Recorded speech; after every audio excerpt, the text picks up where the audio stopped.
Hi hello అందరికీ నమస్తే. నేను మీ జర్నలిస్ట్ రవీందర్. టాపిక్లోకి వెళ్ళడానికి ముందు నాది ఒక రిక్వెస్ట్, మన ఛానల్ ఎవరైనా సబ్స్క్రైబ్ చేసుకోకపోతే కనుక తప్పకుండా సబ్స్క్రైబ్ చేసుకొని నాకు సపోర్ట్ చేయండి.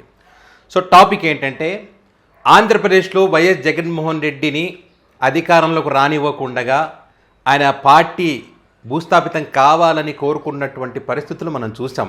దానికోసం ఏదైతే కాంగ్రెస్ పార్టీని ఎదిరించడం కోసం పుట్టినటువంటి టీడీపీ పార్టీ కాంగ్రెస్ పార్టీతో పొత్తు పెట్టుకునేటువంటి పరిస్థితికి వచ్చింది. అదే జగన్ గారి వల్ల.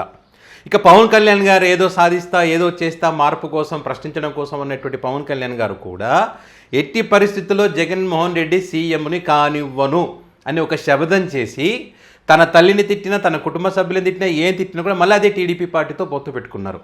అంటే ఇక్కడ జగన్మోహన్ రెడ్డి అధికారంలోకి రాకూడదు, జగన్మోహన్ రెడ్డి పార్టీ ఉండకూడదు అనేది వాళ్ళ టార్గెట్. ఇదే క్రమంలోనే ప్రజాస్వామ్యాన్ని కూరి చేస్తూ ఏం చేసైనా సరే అధికారాన్ని చేజిక్కించుకోవాలనే ఉద్దేశంతో తమిళనాడు పాలిటిక్స్ ఊహ కందని మలుపులు తిరుగుతూ ఉన్నది. ఒక సస్పెన్స్ థ్రిల్లర్ సినిమా ఏ రకంగా ఉంటుందో ఆ రకంగా గంటకు ఒక పరిణామం చోటు చేసుకున్నటువంటి పరిస్థితి తమిళనాడు రాజకీయాలలో. అంటే ఇక్కడ కూడా విజయ్ని అధికారానికి రానివ్వకూడదు, ముఖ్యమంత్రి కానివ్వకూడదని చెప్పి, అంటే కొన్ని దశాబ్దాలుగా పాలన సాగిస్తున్నటువంటి పార్టీలను కాదని 2 సంవత్సరాల క్రితం పార్టీ పెట్టినటువంటి విజయ్కి ప్రజలు మద్దతు తెలిపారు. 108 సీట్లు గెలుచుకున్నాడు. సో ప్రభుత్వాన్ని ఏర్పాటు చేయడానికి అవకాశం విజయ్కి ఉంది, అతిపెద్ద పార్టీకి అవతరించింది కాబట్టి. కానీ వాళ్ళు ఆ విజయాన్ని డైజెషన్ చేసుకోలేక ఇక ఇద్దరం కలిసైనా సరే, అంటే పరస్పర విరుద్ధమైనటువంటి అభిప్రాయాలు కలిగినటువంటి ఇద్దరు ఏకం కావాలని, అంటే ఉంటే నువ్వన్న ఉండాలి, నేనైనా ఉండాలి, 3వ పర్సన్ రాకూడదు, నువ్వు 2.5 సంవత్సరాలు, నేను 2.5 సంవత్సరాలు, ఈ రకంగా వాళ్ళు ఆలోచన చేస్తున్నట్టుగా మనం బ్రేకింగ్ న్యూస్లు చూస్తాను. ఒకవేళ కనుక ఇదే జరిగితే ఖచ్చితంగా డిఎంకే, అన్నా డిఎంకే, ఈ పార్టీలన్నీ కూడా, అంటే విజయ్కి వ్యతిరేకంగా పనిచేసేటువంటి పార్టీలు వాళ్ళ రాజకీయ జీవితం భూస్థాపితం కావడం 100కి 200% గ్యారంటీ. ఇందులో ఏమాత్రం డౌటే లేదు. ఎందుకంటే ఇప్పటికే ప్రజల్లో దీనిపైన చర్చ జరుగుతూ ఉన్నది. ఇప్పుడు 108 సీట్లు విజయం సాధించినటువంటి టీవీకే పార్టీ ప్రభుత్వాన్ని ఏర్పాటు చేస్తా అని చెప్పి గవర్నర్ గారికి ముందైతే లేఖ రాయడం జరిగింది. సో నిన్న కలవడం కూడా జరిగింది. దానికి సంబంధించి అంటే ఇక్కడ సీఎంగా ప్రమాణ స్వీకారం చేసిన తర్వాత తన బలాన్ని నిరూపించుకుంటా అని చెప్పారు. అతిపెద్ద పార్టీ టీవీకే పార్టీ కాబట్టి ఆ పార్టీకి అవకాశం ఉంటుంది. కానీ ఇక్కడ కూడా ట్విస్ట్ అన్నమాట. లేదు ప్రమాణ స్వీకారం తర్వాత ముందు మీరు బలాన్ని నిరూపించుకోండి అని చెప్పి గవర్నర్ గారు కూడా ట్విస్ట్ ఇచ్చినారు. సో ఆ మాట గవర్నర్ గారు చెప్పిన తర్వాత అక్కడ ఏదైతే ఏర్పాట్లు చేసుకుంటారో ఆ ఏర్పాట్లన్నీ ఆగిపోయినాయి.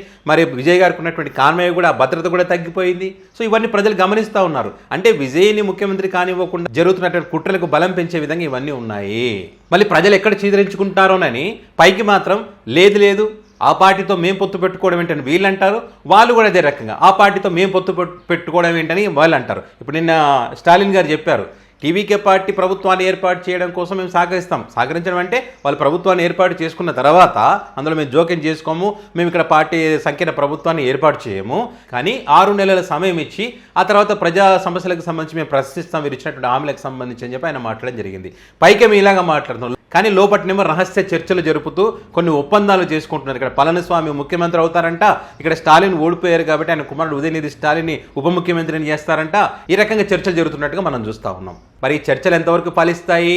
అన్నా డిఎంకే పార్టీలు కలుస్తాం, సంకీర్ణ ప్రభుత్వాన్ని ఏర్పాటు చేస్తానంటే కింద క్యాడర్ ఒప్పుకోవాలి కదా. క్యాడర్ ఎన్నో త్యాగాలు చేస్తారు. అలాంటి క్రమంలో మీ స్వార్థం కోసం విజయ్ ముఖ్యమంత్రి కావద్దని చెప్పి మీరు ఏకమవుతానంటే కింద క్యాడర్ సర్దుకునే అవకాశం ఉంటుందా? అంటే మెజారిటీ పబ్లిక్ కానీ, పొలిటికల్ సర్కిల్లో కానీ, పొలిటికల్ అనలిస్టులు కూడా చెప్తా ఉన్నారు. ఎందుకంటే తమిళనాడు రాజకీయాలు కొంచెం డిఫరెంట్గా ఉంటాయి.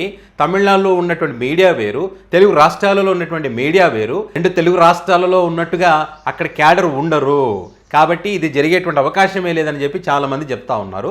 సో ఏం జరుగుతుంది అనే విషయం పక్కన పెడితే ఒక్కసారి ఆ ఈక్వేషన్స్ ఏందో మనం చూస్తే కనుక 234 అసెంబ్లీ స్థానాలు కానీ మ్యాజిక్ ఫిగర్ 118, టీవీకే పార్టీకి వచ్చింది 108.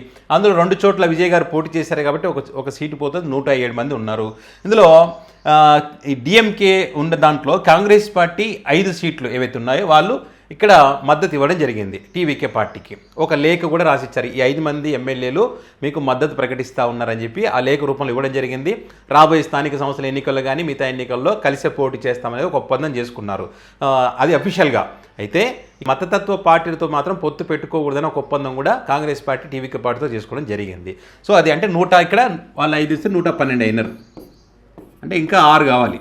ఓకే, ఇంకా డిఎంకే పార్టీ 59 ఉంది, ఐయుఎంఎల్ 2 ఉన్నారు, సిపిఐ 2, సిపిఎం 2, వీసీకే 2, డిఎండికే 2. ఇట్లా డిఎంకే పార్టీకి ఇట్లా డిఎంకే వీళ్ళకి సంబంధించినటువంటి మొత్తం ఓవరాల్గా ఉన్నది 73. ఇక్కడ అన్నాడీఎంకే పార్టీకి 53, అందులో పిఎంకే 4, బీజేపీ 1, ఏఎంఏకే 1. సో ఇది ఇక్కడ కనుక ఈ రెండు పార్టీలు అన్నాడీఎంకే డిఎంకే కలిస్తే 126. దీంట్లో 5 మంది కాంగ్రెస్ ఎమ్మెల్యేలు పైన కూడా 121. అంటే మ్యాజిక్ ఫిగర్కి ఇంకా ఎక్కువగానే ఇక్కడ వీళ్ళకు ఉన్నది 118. అంటే సంకీర్ణ ప్రభుత్వాన్ని ఏర్పాటు చేయడానికి అవకాశం ఉంది. కానీ లీగల్గా ఇది సాధ్యమవుతుంది. అతిపెద్ద పార్టీగా అవతరించినటువంటి టీవీకే పార్టీకి అవకాశాలు ఉంటాయి.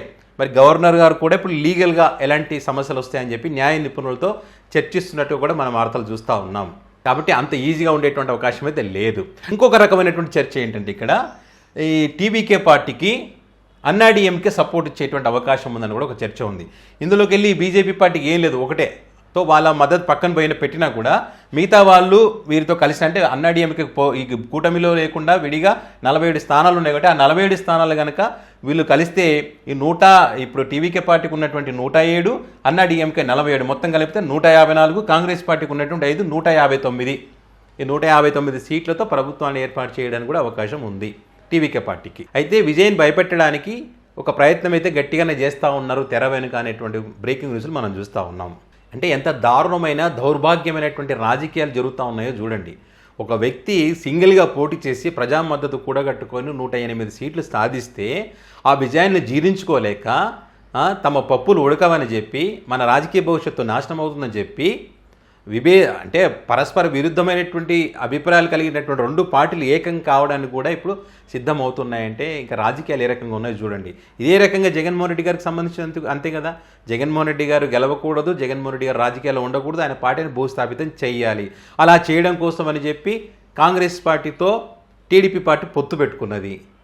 ఆ తర్వాత పవన్ కళ్యాణ్ గారు ప్రశ్నిస్తాను రాజకీయాల్లోకి వచ్చినాడు. ఆయన ఏం చేసినాడు, ఒక టీవీకే పార్టీలకు సింగిల్గా పోటీ చేస్తుంటే ఆయనకు ఒక విలువ ఉండేది. కానీ అలా కాకుండా ఆయన ఉద్దేశం ఏంది, ఎట్టి పరిస్థితుల్లో జగన్మోహన్ రెడ్డి ముఖ్యమంత్రి కాకూడదని శబదాలు చేసినాడు. 2019, 2014 సపోర్ట్ చేసినాడు. 2019కి వచ్చేసరికి ప్రజలు నమ్మరని అర్థమై పైకి మాత్రం పొత్తులు లేవని చెప్పి లోపల మాత్రం అంతర్గతంగా పొత్తులు పెట్టుకున్నారు. అయినా ఏమైంది, ప్రజలు జగన్ వైపే నిలబడ్డారు. 2024కి వచ్చేసరికి వాళ్ళకి సినిమా అర్థమైంది. పొత్తులు పెట్టుకోవడంతో పాటు అబద్ధపు ప్రచారాలు, వారి మీడియా అందరూ కలిసి మరి గెలవడం జరిగింది. అంటే టార్గెట్ ఏంటి, ఆంధ్రప్రదేశ్లో జగన్మోహన్ రెడ్డి ముఖ్యమంత్రి కాకూడదు. సేమ్ అక్కడ కూడా తమిళనాడులో విజయ్ ముఖ్యమంత్రి కాకూడదు. కాబట్టి ప్రజాస్వామ్యాన్ని కూని చేయడానికి కూడా మేము సిద్ధమే అనేటువంటిది ఈ పరిణామాలను బట్టి చూస్తే ఎవరికైనా అర్థమవుతుంది. సో ఏదేమైనా గంటకు తమిళనాడులో రాజకీయాలు అయితే మారుతూ ఉన్నాయి. మరి ఏం జరుగుతుంది ఏందన్నది చూద్దాం. డిఎంకే అన్నాడీఎంకే కలిసి సంకీర్ణ ప్రభుత్వాన్ని ఏర్పాటు చేస్తాయా, అన్నాడీఎంకే టీవీకే పార్టీతో కలిసి ప్రభుత్వాన్ని ఏర్పాటు చేస్తుందా, లేకపోతే టీవీకే పార్టీ కాంగ్రెస్ పార్టీకి ఉన్నటువంటి 112కి ఇంకొక మరొక 6 మంది ఎవరైతే ఇతరులు ఉన్నారో వాళ్ళు కలిసేటువంటి అవకాశం ఉందా? దీనిపైన మీ అభిప్రాయాన్ని కామెంట్ రూపంలో పెట్టగలరు. Thank you.